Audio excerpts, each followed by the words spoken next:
There's a lot of chatter out there about what makes a bullet truly deadly. And let's be honest, most of it's nonsense.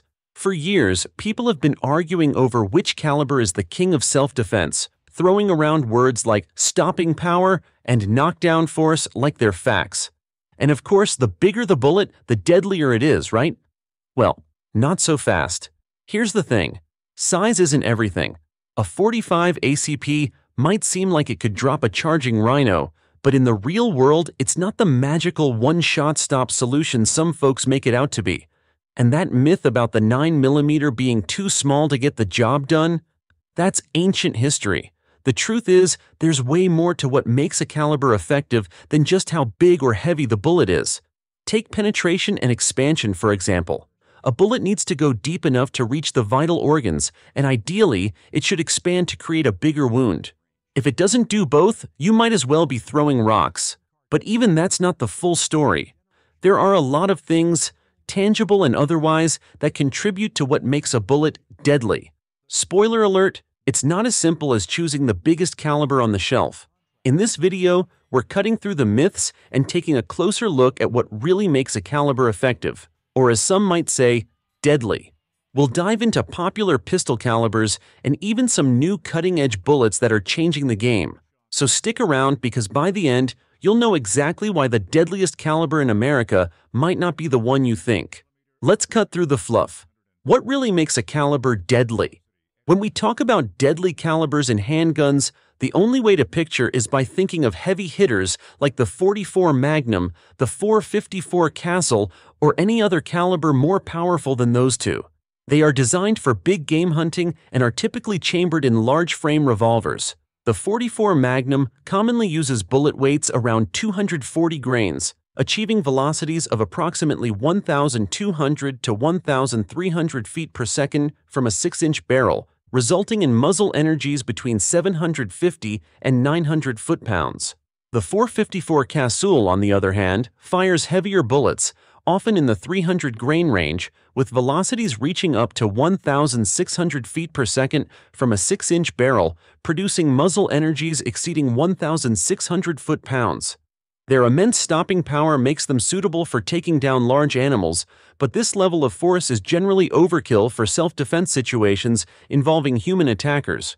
Also, such power comes with drawbacks in urban self-defense and home defense scenarios. The substantial recoil of these calibers can hinder quick follow-up shots, which are often necessary in high-stress situations.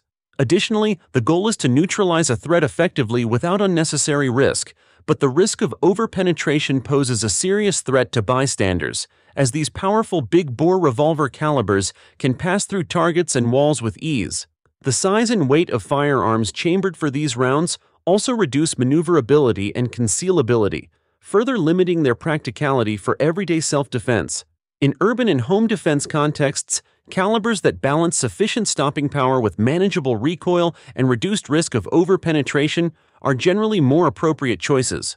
Pistol calibers such as the 9mm, .40 S&W, and .45 Auto are often preferred, though these days the 9mm is getting all the attention while the .40 S&W and .45 Auto have largely fallen by the wayside. But I digress. These pistol calibers offer a balance between stopping power and manageable recoil, allowing for quicker, more accurate follow-up shots.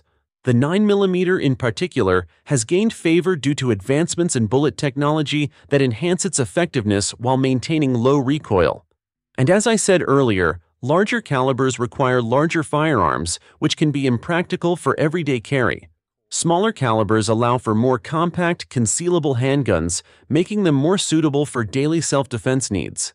In the real world, the deadliest caliber isn't the one with the biggest number on the box. It's the one that can stop a threat when it matters most. At its core, a deadly caliber has to meet a few key criteria. First and foremost is penetration. For a bullet to stop an attacker, it has to reach the vital organs. The FBI has studied this extensively and recommends a bullet penetrate at least 12 to 18 inches in ballistic gel. Why? Because a person's body isn't a neat, straight target. There are bones, muscles, and even obstacles like clothing or walls to consider. A bullet that doesn't go deep enough won't hit the critical areas that stop a threat. But it's not just about punching through. Wound size, specifically the permanent cavity a bullet leaves behind, is just as important. A larger wound means more blood loss, which can incapacitate an attacker faster. Bullets like jacketed hollow points expand on impact, creating bigger wound channels. This is why law enforcement and self-defense experts swear by them. They're designed to stop the threat without over-penetrating and endangering bystanders. Here's where things get interesting. Not every caliber does both of these things well. Some rounds penetrate deeply but don't expand, like full metal jacket bullets. Others expand beautifully but lack the penetration needed to reach vital organs, especially in smaller calibers like .32 ACP. And then there's the question of effectiveness, how reliably the bullet performs across different situations. A deadly caliber needs to deliver consistent results, whether it's a close-range encounter or a shot through a barrier. Now here's the kicker. Size and power don't always mean better performance. Take the .45 ACP for example. It's big, slow, and heavy, which makes it great for creating a large wound. But compared to modern 9mm rounds, it's often less practical. The 9mm can carry more rounds, recoil less, and still meet the FBI's standards for penetration and expansion. In self-defense, effectiveness and practicality often outweigh brute force. So what's the deadliest caliber? The answer isn't a simple one. It's not just about the bullet. It's about how that bullet interacts with your firearm, your shooting skill, and the situation you're in. The perfect round for one person might be completely wrong for another. That's why choosing the right caliber is more about matching the round to your needs than chasing myths about size or power. Let's dive into some of the most talked about handgun calibers and clear up the myths surrounding them, starting with the 9mm, an underdog that lately turned into everyone's favorite. This caliber was once dismissed as lacking stopping power, but lately it has undergone a reputation makeover. Advancements in bullet technology have significantly boosted its effectiveness, making it a top pick for both law enforcement and civilians. Its manageable recoil allows for quicker follow-up shots, and higher magazine capacity means more chances to hit the target when it counts.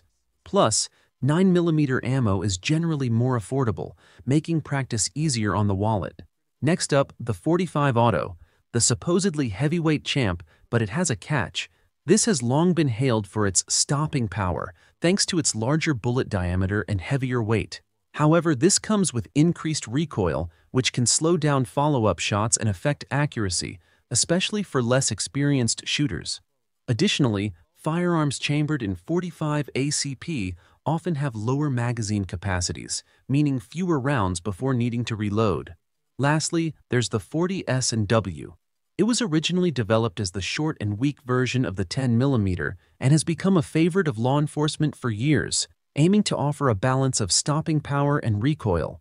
It fires a larger bullet than the 9mm, but with less recoil than the .45 ACP. Some shooters appreciate this middle ground, but others find the recoil to be snappy, making it harder to control. Interestingly, many law enforcement agencies that initially adopted the .40 S&W are now returning to the 9mm, citing improved ballistics and easier handling. The term stopping power gets thrown around a lot, but it's often misunderstood. In reality, factors like shot placement, bullet design, and penetration depth play more crucial roles in stopping a threat.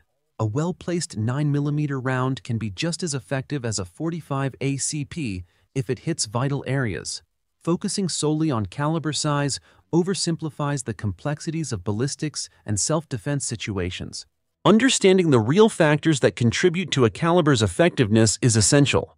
Next, we'll explore the critical aspects of penetration and expansion to see what truly matters in a self-defense scenario. When it comes to self-defense, understanding how bullets work can make all the difference. Two key factors that determine how effective a round is at stopping a threat are penetration and expansion. These aren't just buzzwords thrown around by gun enthusiasts. They're the backbone of what makes a caliber perform when it matters most. Penetration is vital. For a bullet to incapacitate an attacker, it needs to reach the vital organs. The FBI has determined that the ideal penetration depth is between 12 to 18 inches in ballistic gelatin, a medium that closely mimics human tissue. This range ensures the bullet can travel through clothing, muscle, or even an attacker's arm to hit the critical areas that stop a threat. A bullet that doesn't go deep enough might fail to do its job, leaving the attacker a continued threat. But penetration isn't the whole story. Different types of ammunition behave differently. Full metal jacket bullets, or FMJs, are designed to penetrate deeply without expanding. While they're reliable and affordable for practice, FMJs can pose serious risks in self-defense scenarios by over-penetrating and potentially endangering bystanders. Jacketed hollow points, or JHPs, offer a stark contrast. These bullets are engineered to expand on impact, creating a larger wound channel. This expansion not only improves stopping power, but also helps prevent the bullet from passing through and hitting unintended targets. It's why law enforcement and self-defense experts often favor hollow points. They combine effective penetration with safer, more controlled energy transfer. There's also the matter of what happens inside the target. When a hollow point expands, it doesn't just leave a larger permanent cavity. The hole it carves through tissue, but also creates a temporary cavity. This occurs when the energy from the expanding bullet forces surrounding tissue to stretch outward. While temporary, this cavitation can cause significant additional damage, making it even more likely to incapacitate the attacker. It's this combination of deep penetration, controlled expansion, and the tissue damage from cavitation that makes the right ammunition so critical for self-defense. But the evolution of ammunition doesn't stop here. New innovations are pushing the boundaries of what bullets can do, leading to designs that challenge everything we know about effectiveness. Let's explore the cutting-edge technology collectively known as fluted bullets and see how they're reshaping the future of self-defense ammunition. Fluted bullets are shaking things up in a big way. These rounds ditch the old-school approach of relying on expansion to get the job done. Instead, they use clever design to channel fluid pressure on impact, causing massive damage while staying sharp and effective. And here's the kicker. They don't even need to expand to make it happen. Take Lehigh Defense, for example. Their extreme defense and extreme penetrator bullets have become legends in the last decade. With their unique nose designs, these solid copper rounds punch deep and straight, while carving out wide and consistent, almost helical wound cavities that rival, and in a lot of cases even outperform traditional hollow points. And because they're solid copper, they'll blast through barriers like nobody's business while still being eco-friendly. If you think 32 ACP is just a backup caliber, Lehigh's Extreme Cavitator might change your mind. It's designed to squeeze every drop of performance out of this smaller cartridge, creating impressive cavitation to make a serious impact despite its size, yet still meeting the FBI standard for penetration depth in ballistic gel, often averaging around 13 inches out of a Beretta Tomcat's 2.4-inch barrel. But it's not just Lehigh pushing the boundaries. Norma's NXD rounds use a fluted design to go deep and hit hard without needing to expand. Then there's the ARX bullet from Inceptor Ammunition, which spins fluid out like a tornado, creating devastating wound channels. And then just recently, there's also the external hollow point from G9 Defense that delivers incredible penetration and tissue damage without the typical risks of over-penetration. These designs are redefining what effective ammo looks like. They're proof that innovation doesn't stop with hollow points. There's a whole new way to think about stopping power. With FTMs, it's all about smart design over brute force, and they're opening the door to some exciting possibilities in self-defense ammo. Of course, all this technology has to work in the real world, where things rarely go according to plan. It's not just about the size or penetration depth a particular caliber is capable of, but how well you can use it. A well-placed shot from a smaller caliber can be more effective than a poorly aimed shot from a larger one. In self-defense scenarios where a handgun is used, shot placement king. Your mindset and training play a huge role here. Knowing your weapon inside and out, practicing regularly, and staying calm under pressure are all crucial. It's not enough to have a powerful gun. You need to be proficient with it. There's always been a debate about the minimum caliber suitable for self-defense. Some argue that anything less than a 9mm isn't enough, while others believe that with proper training, even smaller calibers can be effective. Ultimately, it's about what you can handle confidently and accurately. So what is the deadliest caliber? After diving into the myths and facts, it's clear there's no universal answer. We've explored how penetration, expansion, and wound cavities all play a role, but it ultimately boils down to one thing: the shooter. Your skill, accuracy, and ability to place shots where they matter most will always outweigh caliber size. Even the most advanced ammo, like fluid transfer monolithic designs, relies on proper use to be effective. The deadliest caliber is the one you can handle confidently, with ammunition designed to perform in real-world scenarios.